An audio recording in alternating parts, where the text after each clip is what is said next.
Hi guys, and welcome back to Big Piece Pro Wrestling Corner right here. This is your NXT takeover for Wargames.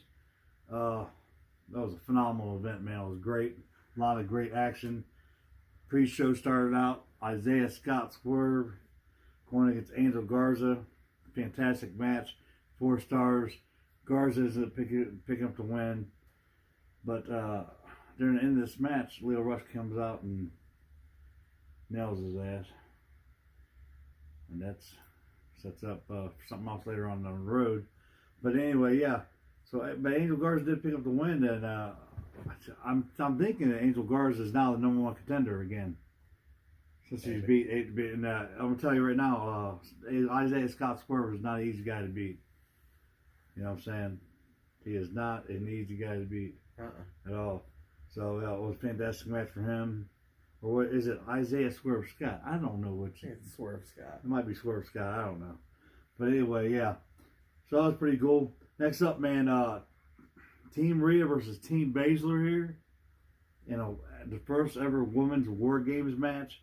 Fantastic match, man. We had on one side we had Rhea Ripley, we had Tegan Knox, Dakota Kai, Candice LeRae, and Baszler had herself, Bianca Belair, Io Shirai, and Kaylee Ray. So you had 8 women in this match, and it was crazy. Yeah, it was supposed to be Mia Yim, but she was taken out by a mysterious attacker. Right. So therefore, that brought in Dakota Kai in this match. And me, you've already talked about this. Before this even happened, we had a feeling that Dakota Kai was going to turn. Yeah, that's exactly what happened here. So she turned and she took out Tegan Knox. So not only was Mia Yim taken out, Tegan Knox was taken out, and then Dakota Kai left after she did it. So Team Ripley was down 2 team members right off the bat. Yeah. It was only Rhea Ripley and Candice LeRae left in the ring with Baszler, Belair, Io Shirai, and Kaylee Ray. And Ripley and LeRae beat all 4 of these women. And man, it was a fantastic match. Mostly Rhea. Yeah, Rhea, beat right. All these bitches. I gave it 5 stars. It was fantastic, man. It was a really good match. Yeah, it's an easy 5 stars for me too. The only thing I would say I disliked is just not getting Tegan Knox at all. Like, sucks to have the first ever War Games and her being excluded because of injury. Right. So they had to sell the story somehow to where Dakota Kai stepped in and now she's ill. So I understand why they did it. But it's crazy how, this is crazy. We kind of called it. We knew it was going to happen. Oh, and one more thing I thought was kind of stupid. Shannon's got the Karabuta clutch. Is that right? Yeah. Pretty much a sleeper hold. Basically, locked in right. on Rhea, and then for some reason she broke it just because she got handcuffed. Like me, I'm choking a bitch. Yeah. If I'm choking someone, I'm going to keep choking them. Right. Like, handcuff me all you want. You're still going to pass out. And then I'll take care of getting my... I don't know. I understand what the reason was for that. But anyway, Ripley somehow he got a handcuff on Baszler, and Baszler caught her off guard. And she ended up getting putting her riptide and good night over with. Through some chairs. Through some chairs. Cool. So it was pretty cool. It was a great match. Just 2 little minor things which don't really affect the match that much. Yeah, right. I totally agree. Yeah. Next up, man, we had a triple threat match, man, for the #1 contendership. So whoever won this match is going to take on, of course, Adam Cole at Survivor Series. This match was between Damian Priest, Pete Dunne, and Killian Dane. And all 3 of these men put on one hell of a performance. I gave this match a 4 stars for me. I was really surprised how this match ended. Me and you called it either it was going to be Pete Dunne or Damian Priest. We knew Killian Dunne wasn't going to do nothing. I don't even know, or Killian Dane. I don't even know what the heck's going on with him. But anyway, Pete Dunne ended up winning this match, man. And, therefore, he is your new #1 contender. So he's taking on Adam Cole. Yeah. So that's fantastic. I mean, I'd probably go 4 stars too. Yeah. Good match. I was really kind of hoping somewhere like my idea for the Fatal 4-Way at Survivor Series where for some reason this match gets stopped because of like Undisputed Era or something. Oh yeah, that would have been pretty cool. That'd been awesome to see just that. But Pete Dunne's awesome. great win for him. It would have been pretty cool to see Damian Priest and Killian Dane and Pete Dunne go in a fatal four-way against Adam Cole. That would have been pretty interesting to see. Probably would have made a whole lot. Probably would have made the match a lot better. Yeah, so. Well, you know. So, yeah. Hard to make that match better. True. It is. Next up, man, we had a match between Finn Balor and Matt Riddle. Another great match here, man.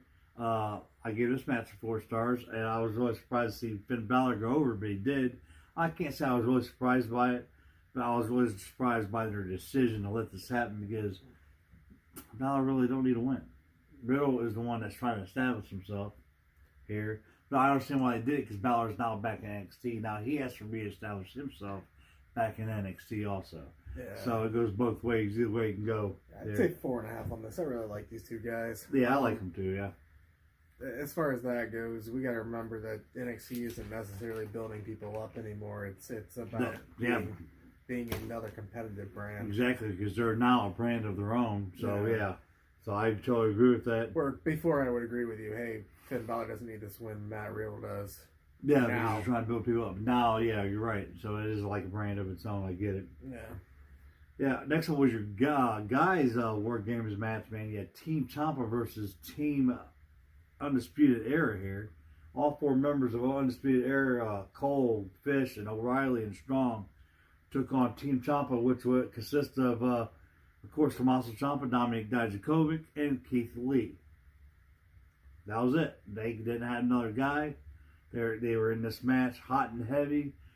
The last guy was supposed to come out, and who comes out? You called it, man, right off the bat. Fantastic. Kevin Owens. Yeah, I thought it was awesome. Yeah, I don't know, like, I figured there's going to be somebody, and then at times I was like, man, where the fuck is he? Right. So, like, the way they did it was really interesting, but the way the announcers kept saying, their 4th guy. That's true. And I'm starting to go, well, they're kind of spoiling it. There is a 4th guy at this point. Right. So, evidently, they were... with Rhea Ripley, we didn't know until, like, Shayna entered the match that, you know... Because it all happened, it all happened up on the ramp on the cage when Dakota Kai turned on Tegan Knox. Yeah. And so until it took her out.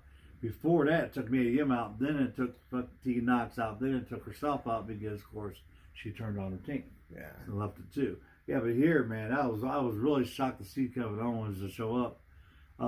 Was it a one-time thing? You know, I don't know. Who knows? Is he going back to NXT? Who knows yet? Time will tell.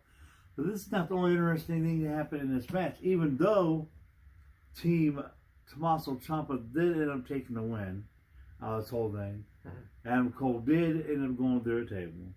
Speaking of Adam Cole, Britt Baker is shown at ringside from AEW. And as you guys all know, if you guys don't want to live on his rock, Britt Baker's Adam Cole's girlfriend that works for AEW. So there you go. Not only was she shown on camera, but they actually mentioned her by name as well. Oh, it was really interesting how they did it. Now, if you remember, a month or so ago, Adam Cole showed up on an AEW pay-per-view. Full Gear. Yeah, Full Gear. So he was there for Britt Baker, and Britt Baker returned the favor, and now she was there for him, and people on the internet are going crazy about it. They're saying Britt Baker's a traitor and blah, blah, blah. And no, Britt Baker's not a traitor. Adam Cole wasn't a traitor, so you can't... Yeah, and Adam Cole's not a traitor. They are actually together. They are an item, so they're there for one another. Just because they work for different companies doesn't mean they can't be, there for one another. Yeah. I mean, it wouldn't surprise me to see Renee Young in an AEW crowd. Sooner or later, that's going to happen because John Moxley. Peyton Royce, Because the chairman, Sean Spears, there you go. But if you guys don't know, that's, it's crazy. The controversy with this, and where I'm calling bullshit, is where Triple H gets on and says, oh, no, we didn't know that we were going to put her out. Why'd you say her name? They knew something. I think the reason why Triple H was today petty retaliation was because there was a receipt. And I don't think this is on Triple H. I think Triple H was just trying to cover the shit. This is on Vince. I agree with that. Vince is showing he's petty. He's pissed off about Bash at the Beach, even though Cody owns the trademark. Or does he? Because I'm still hearing that Vince McMahon wants to take him to court. I seen so I don't know. I've seen the registered trademark where he owns Bash at the Beach. but that's not the only one I've seen he owns. He owns a few other ones too that he's going to be bringing back that WCW used to have, like Spring Stampede and a few other ones that he had. The best thing you can do, Vince, is just let them be. Right. It's best to have competition. The more publicity you give them, the more the casual fan that you have is going to go. I totally agree with that. What in the world what's the big deal? Right. Now, if you guys don't know, we are based out of Ohio, and just 45 minutes away from us is Cleveland, Ohio. So, what makes this interesting besides that is AEW is coming to town January 29th on a Wednesday at AEW Dynamite, and I think me and Skippy is actually going to be there live. Well, we're aiming for it. So we're aiming for it to be there live, and if that's the case, you guys will definitely be coming along with us, because we'll be giving you live, up-to-date, right there on the spot, man. So there you go. But anyway, go back to NXT. But yeah, all together, man, this was a great pay-per-view. TakeOver was awesome. It was a 5-star pay-per-view. I thought it was a 5-star pay-per-view, sure. I didn't give my match rating on Ciampa versus Undisputed 8 stars, 9 stars, somewhere in there. Well, just incredible. I didn't even write it down either. I should have wrote it down. Same with me. I thought it was a fantastic match. Man. Just incredible. Yeah. Nothing else to say about it. It was crazy because if you guys watched it, it started about 7 o'clock. Pre-show probably started about 6:30. And it ended about 9:30, the whole pay-per-view. So it wasn't really that long. And it didn't have to be because there's like 5 matches, and that was including the pre-show match. Yeah. On this whole pay-per-view. Confession, I didn't watch the pre-show. So I couldn't. There you go. Luckily, you didn't ask my opinion on the match. So, but yeah, that's exactly what happened. That was the whole NXT takeover. I thought it was fantastic. So, yeah, man.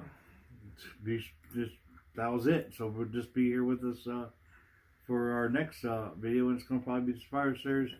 So I appreciate everything you guys do. Remember to like, comment, share, subscribe, and catch me and Skippy on the next video. It's probably going to be Survivor Series here pretty quickly, and we'll see you next time. So see you next time right here on the corner, guys. See you.